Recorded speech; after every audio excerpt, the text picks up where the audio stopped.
Here's the Zenith Trans-Oceanic B600. On the top of this, they have a wave magnet, and this can be removed and stuck on a window, so you can get reception that way. Here I've opened up the top, and it's in pretty good condition. It's not playing right now, but my friend Russ, who's thinking about buying this, will repair it. And at the top is the logs, charts, and I'm holding them down here so you can see what they look like. It's spring-loaded, so it'll pop right back up. I've turned it around and opened up the back, and the red lead set laying down, that's the ladder line for the wave magnet. And of course that gets plugged into the chassis. You can see that the AC cord is not in good shape, and there's no batteries in this set. In the lower left, you can see some white lettering. It's upside down. That's the model number, and here's a closer look at that. I hope he doesn't clean that off, because that's the only thing that marks it. And here's a closer look at the right side of the back of that chassis. That spool is where the cord winds up. And of course that's going to need some work. And here's the other side of the chassis. And you can see it has a ton of coils. I did test the tubes, and they're all 1.5 volt tubes except for the 3V4, which is 3 volts. And they all test good. I was unable to test the 50A1. That's basically a resistor tube. Here's the schematic for this Zenith Trans-Oceanic B600, and as you can see, there is quite a bit to it.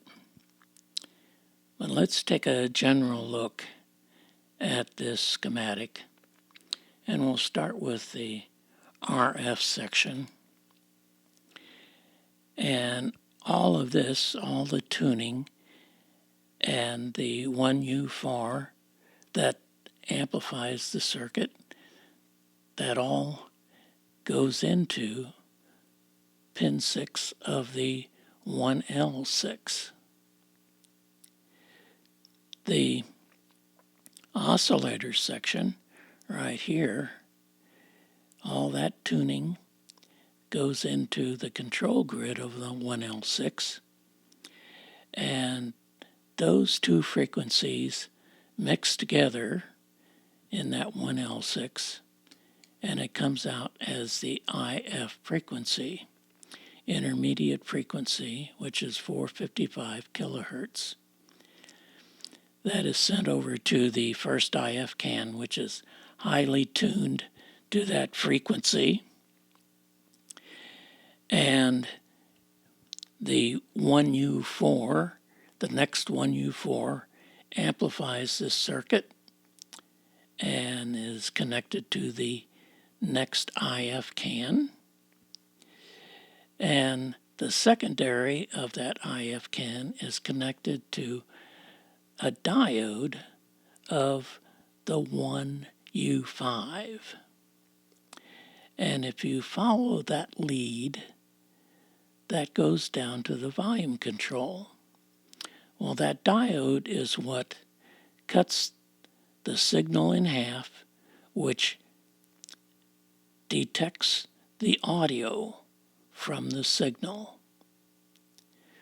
From the volume control, it goes back up to the 1U5, is amplified and sent over to the 3V4, which amplifies it again, and it is now strong enough to drive a speaker. Here is the power supply for this circuit. And what I want to point out here is a selenium rectifier is right here. And this is the tube string for this radio. And at the bottom, you can see that it says that this is where the supply is, but it's not real evident where that is. So let's take a look at where that came from, and it comes from the pin 7 of the 3V4. Okay, going up to the top where pin 7 is of that 3V4, we can follow that down through this switch over to this resistor, and where our voltage that for the filaments comes from our B plus supply, our DC B plus supply. And that is because these 1.5 volt tubes and the 3V4 do not have cathodes. So if they were to use AC voltage for that, that would get impressed onto the signal, and you'd hear a 60 cycle hum. So it is using DC for our filament voltage.